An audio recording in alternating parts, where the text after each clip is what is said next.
there, and welcome to episode 1 of FSBO Smarts. I'm Steve Klein, and I'd like to welcome you to this episode, this very first episode, of our For Sale by Owner, the Smart Way. Now, I've been wanting to do this for some time now, and I think now is the best time. Right now, I'm in the process of selling a home. It's April of 2019, and I thought it would be good to kick off this podcast by having you walk through a home sale with me. Now, perhaps you've also thought about doing a for sale by owner yourself and wanted to reap the rewards that it could give you, basically to save all that money. You know, as I'm recording this, average commission for a real estate sale is around 6%. That's 6% of a sales price. Just doing a little math here on my calculator, on the average home sale price of $360,000, that's $21,600 that you could save and put back in your pocket just for selling your own home. And you can use that money for whatever you want. You could use that money to, say, pay off college debt, or you could use it to take an extra vacation or buy a new car or whatever you really want to spend it on. It's up to you. It's your money. It's your hard-earned equity in your house. So why not get the most out of it that you can, right? And it's never been easier than ever before, as it is today, to go and sell your own home by yourself, for sale by owner. So we'll get into all that in a second. Now, I've thought about doing this podcast for some time now, actually many years. With my first ever for sale by owner I did by ourselves, my wife and I, back in 2005. It's hard to believe it's been that long, but I remember it almost just like it was yesterday. I remember hanging the sign up myself, getting the house all prepared. There was a lot that went into it, but for your learning and for the experience, I thought it would be just great to kind of walk you through the process. I mean, a real live process.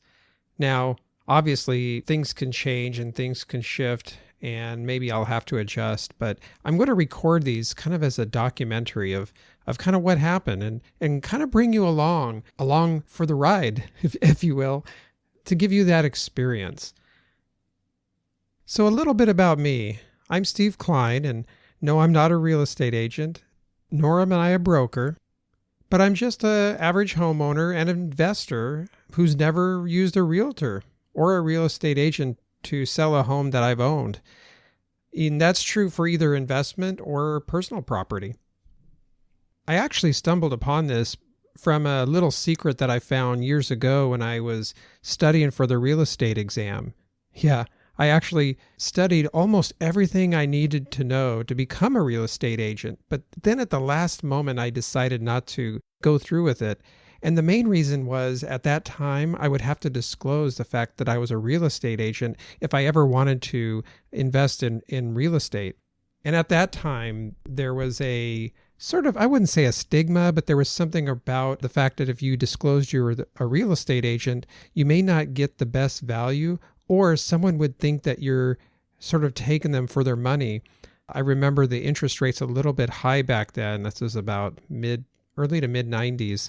And I just didn't feel like I wanted to go through with it because, one, I'd have to disclose that I was a real estate agent. And two, if I was looking for a really good deal, people may not give me the benefit of the doubt because they were thinking that I'd always be looking for the best deal to make the most money off of their deal. And they may not think my motives were sincere. So I thought, well, you know what? I'm just going to go in the investment approach and just go for that.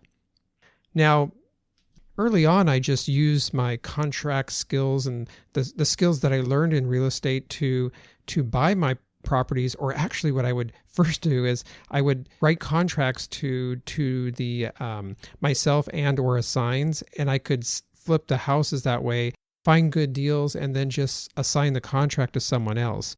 And that proved to be very fruitful for a while anyway. But then as I got older, I actually started a media company, did some things in the software development side of things. And so I got out of the real estate market for a while.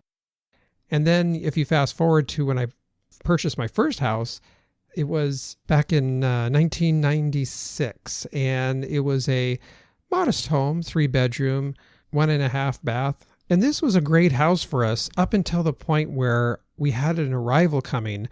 We were expecting the arrival of our new baby boy, and we knew that we were running out of space in our current home. We thought that we could add a new bedroom to our house, and after doing some research, we decided, you know what? It might just be better to buy a new home, because after we put all of the thought into the expenses and penciled it out, it just didn't really make sense. In fact, we were going to lose some of our backyard to do it, and we were really wanting our kids to have a big backyard, or at least a decent sized yard to grow a garden or run around and play in. So we decided that we wanted to get a bigger house. The only problem is the bigger house that we wanted required $20,000 more than we had.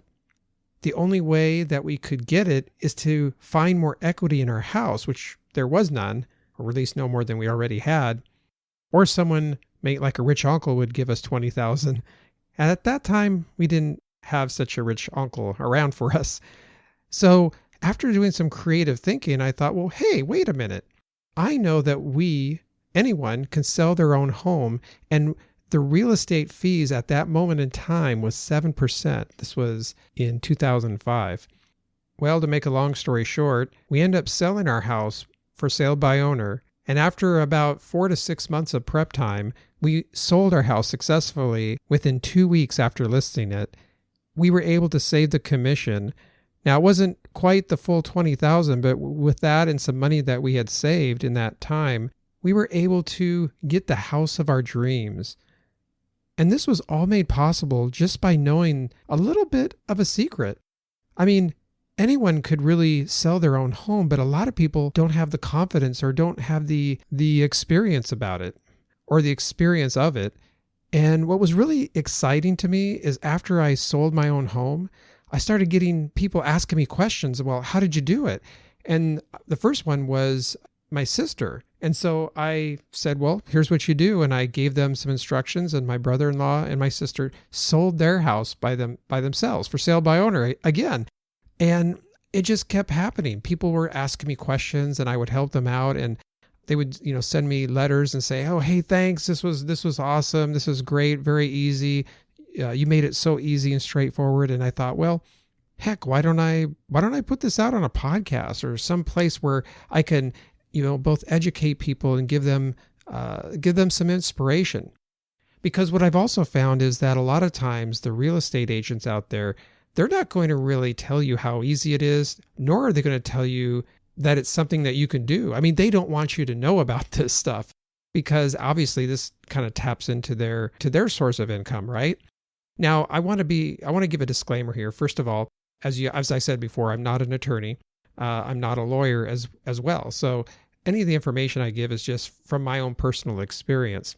But I also want to say that I'm not against real estate agents at all. I think that if you need a real estate agent, if you don't have the time to sell your own home, obviously if you have a property that's located far away from you and you can't sell it by yourself, then obviously you would need a real estate agent, right? But I can safely say, and I can honestly say, that I have never had a real estate agent sell a home that I've owned thus far.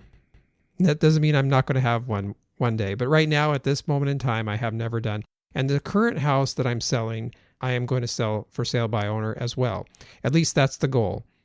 There's always a plan B, but for now, that's the goal. And I wanted to kind of give you a little bit of background in the story. So the house that I'm selling now, I own with my mother. This is my childhood home, and I grew up there. My mom's owned it for almost 60 years now. And so there's not only is there memories, and there's it's kind of a tough thing, really. I want to kind of keep the house, and I've thought about keeping it as maybe a separate home for my office, because I do have a media company that I run part time, and it started out as a side hustle, and now it's kind of worked into a kind of a side full-time gig. And so over time, I run this company. And I thought it'd be nice to have it as an office, or even sometime in the future for my son, who's now entered his teen years. Maybe it would be something for him one day that he might want to own, but he's not old enough to buy it. Meanwhile, my mom, because of a recent injury that she had for her hips, she actually fell and broke a hip. And then they said she was fine, but they really cautioned her about going back home because she had stairs. And then she fell and broke her second hip. And this was all within I think it was at the 2-month or 4-month period of time. And so they said basically, yeah, you can't go back to your house. It's not safe. And so now she's in an assisted living facility. Great care, great companionship. They also allowed her to have her dog, Hoppy, there, which is wonderful. However, and here's the big thing, the assisted living facility is expensive. We're talking like in the terms of $4,000 per month. Now, when you are a retired individual like my mom, and you're on a fixed income, and my mom is an older mom, I have an older mother than a lot of my peers. My mom is probably old enough to be my grandma. I mean, she's 90. My mom is 90 years old. So it's a wonderful perspective that I got growing up. But it also comes with challenges, right? So now I'm younger and helping my mom and taking care of my mom at this age, which again, there's, everyone has their difference in challenges and perspectives. But my point is the expenses are outweighing the amount that she's taking in. And so the home that she has, while it's a great place for her to live, she can't live there anymore. Second, the payment on that home, because we had some roof repairs and things that we did recently, that there's now a small mortgage on it. We're helping her pay that mortgage because her income doesn't quite match or meet the healthcare cost and the home mortgage cost. So, and pretty soon we're going to run out of money if we keep this up. So we're basically, there's no way out. We have to sell the home, not only for my mother's sake, but also to give her a nest egg that she can then use to offset her current costs. Because if she didn't have that extra mortgage payment for her home, then she would be perfect, and it would be almost a break even, where she would have to draw a little bit from the money that we would put away for her. And here's the kicker. If we use a real estate agent, it'll just take that much more money, which is really now time away from my mom in her assisted living facility. So it's a must for us to sell for sale by owner, and especially in her home, to get her the most care that she can get and to get her the most value that she can get for the rest of her life. Because it kind of is a personal thing to me, because when your mom and your dad has given you most of the things and all the things that they could give you growing up, and even later on in life, working, and they would watch the kids for us sometimes, it's things like that you want to, pay it forward, or pay it back rather.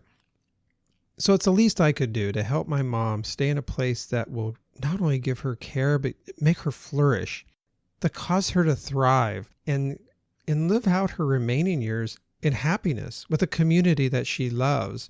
And she is really happy there. She has so many friends and she's thriving. She's getting care that we couldn't possibly give her here. In fact, they wouldn't even let her come here because we have stairs here.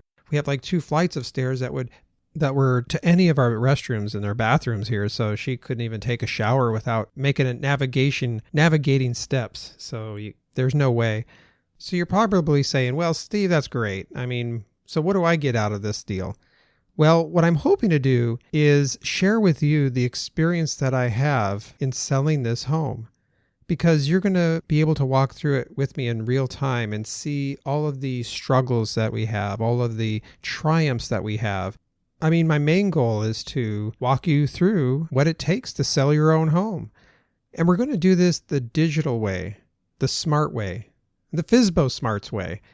I thought that'd be a catchy name to just call this out, because we don't want to allow ourselves to think that we can't do it. And we want to do it smart, right? We want to think about what we're doing. Now, from past experience, I remember there was a lot of people that were, saying that you couldn't do this, or that we couldn't do it rather. And these were even coming from real estate agents. I remember back in 2005 when we started putting our house up for sale, I remember the realtor coming to my wife and said, "Oh, good luck, you'll need it," or something like that. Or one person rather would say, they said, "Well, good luck on the sale of your home. We find that a lot of for sale by owners give us a call within the first 2 weeks. So we're pretty sure we'll be hearing from you." Yeah, can you believe that? Now, obviously, not everyone was like that. And there was actually some really cool realtors that we took their names down in case we needed a plan B. Thank goodness for us, we didn't need a plan B, and we sold our house really quick on that one. Now, I'm not sure if this for sale by owner that we're going to do now is going to be a quick one or not. Hopefully, we're planning on putting it on the market in June. Let's see, April, May, June. That's 2 months from now. So I'm hoping that if we could make that target date and we sell it before the summer, I was hoping to have it sold or on the market by now and then sell it by June. But things haven't been working out. There were some personal family struggles that we went through just recently. I lost a dear aunt that I had for a number of years, and we just came back from the funeral, and that's kind of what started us to really start getting this whole project into gear. What's happened thus far is since my mom has been into assisted living facility, it's been about I want to say, 8 months, probably 8 months. But we've done a lot of preparation right now. We've recarpeted about 3 of the bedrooms. We've painted the interior. And over the winter, we've also done a few other remodeling and just getting the house all ready, because there's a lot of things that have been neglected for over the years that my mom just couldn't do and that we couldn't get over there for her. So we've been doing a lot of prep work, but the house has just been sitting there for about probably last 2 to 4 months. And so just because of the winter, there's been a lot of, the holidays and things. So we're just trying to get things going again. And since we've came back from that trip to see the relatives and now being April, we really want to hit the ground running. So the whole plan and the whole format of these podcasts is right now anyway, it's going to be probably once or twice a month. I haven't figured this out yet, but it's going to be about once a month for sure. And I'm going to give you a guided report, basically a report on our status, what we've done, the trials that we've encountered, the struggles, and also the triumphs and any learned notes. And what I hope to do is from this is formulate a whole idea of what you could come around with. So basically what you can take from this is learned lessons as I'm going through them. And hopefully you'll learn a few things along the way. I really wanted to start this podcast out by having really structured lessons and different tips each time that I did this. And maybe I will at some point in the future. But since right now I'm just starting to just off the cuff share with you the experience as it unfolds, then that's a little bit different than a lesson. So we'll just do this format for now. And as we go along and when I sell the home, I'll give you all the information as it's happening. And then the podcast may transition into a more informative educational podcast after that. And I'm also thinking about opening this up for like on a website, for a blog, and maybe some avenues where you guys can give me feedback as the first episode of the month. And then the second episode of the month could be also the education portion of it, or some how-tos with tips. I haven't figured that out yet, but as we go along, hopefully we'll explore this together. But I'm just really excited that I'm able to share this with you, and hopefully if anything else, it just gives me an avenue to clear my thoughts or get my thoughts out, so to speak. I mean, just to get my thoughts clear in my own head and just talk about them and just talk them out. Because sometimes that's what we all need, right? And maybe with me doing that, it'll also give you clarity and see if a for sale by owner is right for you. Because maybe there's times where you too could sell your own home and save that extra money for an important thing that you're trying to save for. Whatever you happen to want to spend that extra money on, it's your money, right? It's your hard-earned equity, and you should be able to keep it or do with it what you will, or pay it to a realtor if you so desire. But the nice thing is you have options, and I'm going to explore those options with you as we go through this for sale by owner together. All right, well, until next time, this is Steve Klein saying, sell your home the FSBO Smarts way. We'll see you in the next podcast.